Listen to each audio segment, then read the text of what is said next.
Как образовать повелительную форму в казахском языке? Достаточно просто.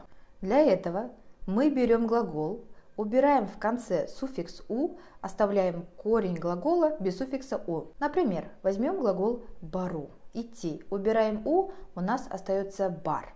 Сен – «бар», «ты» – «иди». Кету – «уходить». Убираем «у», остается «кет». Сен – «кет», «ты» – «уходи». Ну а теперь нам хочется сказать не на «ты», а на «вы». Также повелительная форма, только на «вы». Для этого мы берем глагол, убираем суффикс «у», но вместо «у» добавляем суффиксы «ңыз», «ңыз», «ңыз», «ңыз».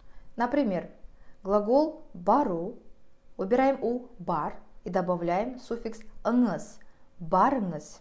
Сіз барыңыз, вы идите. Курсету, убираем «у», остается курсет, добавляем «ңыз», сіз көрсетіңіз, вы покажите. Традиционный вопрос. В каких случаях добавляем «ңыз», «ңыз», в каких «ңыз», «ңыз» зависит от корня глагола. Если корень твердый, добавляем «ңыз», «ңыз». Если корень мягкий, то добавляем «ңыз», «ңыз». Ну а если корень глагола заканчивается на гласную, например, «қара», смотри, я добавлю суффикс «ңыз», «қараңыз», ни в коем случае не «қарағыңыз».